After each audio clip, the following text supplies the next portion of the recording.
Section 7.3, the chemical equation. So we've talked about what a chemical reaction is. Now we're going to talk about an equation. Equations are something that we use to represent chemical reactions. It's kind of a shorthand description. So on the left side of the arrow, these are somewhat like math equations, but instead of an equal sign, we have an arrow, because these tend to be directional. So on the left side are the substances that are reacting, and we call those reactants. And on the right side of the arrow points to what they are going to. That's what's produced, and we call those the products. So the reactants react to produce the products. So important to get those straight. We often indicate the physical state of each of the substances in the reaction.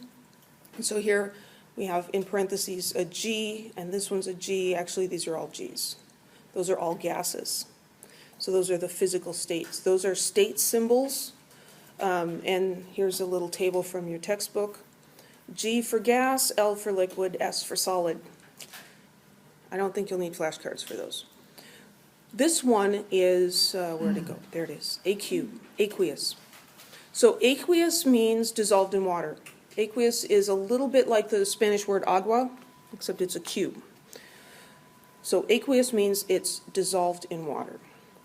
So we've got solids, liquids, gases. Those are the three states of matter. And then if it's in a solution, if it's in a mixture with water, then we say that it's aqueous. So let's look at a chemical equation. So over here on the left side, here's the equation. CH4, that's methane, which is a natural gas, and it reacts with oxygen to form carbon dioxide and water. And then above it is an illustration of what the building blocks are doing, what the atoms are doing. So here's methane, and we've got the white balls are hydrogen and the black one's carbon. And here's oxygen, which is two red balls. And when these rearrange, we get carbon dioxide and water. But there's a problem here because matter must be conserved. Conservation of matter. We cannot have atoms appearing out of nowhere, and we can't have atoms disappearing. Just like when you play with Lego bricks. Okay? If you're, whatever you start with is whatever you end up with.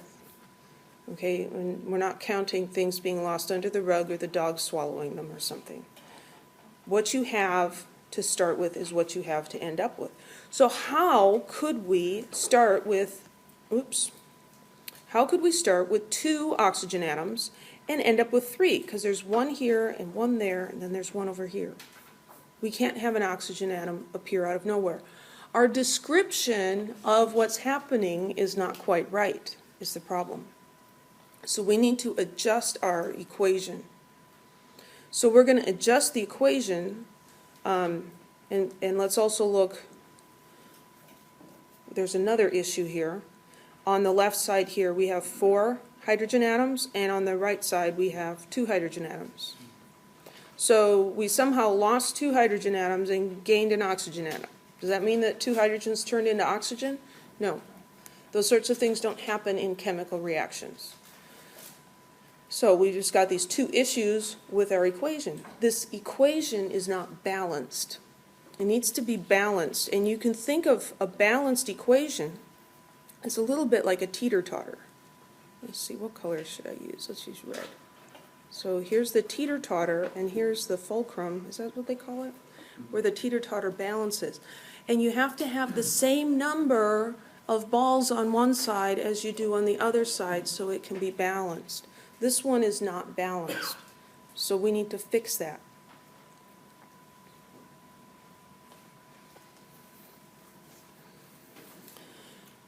So we didn't have enough oxygens on the left side, so if we draw in another oxygen molecule, now we've got a total of 4 oxygens on the left side. And then over here, we're going to add another water molecule so that we end up with 4 oxygens over there and 4 oxygens on this side. And then we have 4 hydrogens over here, and we're going to have 4 hydrogens over there. And 1 carbon and 1 carbon. And so now we have the same number of pieces.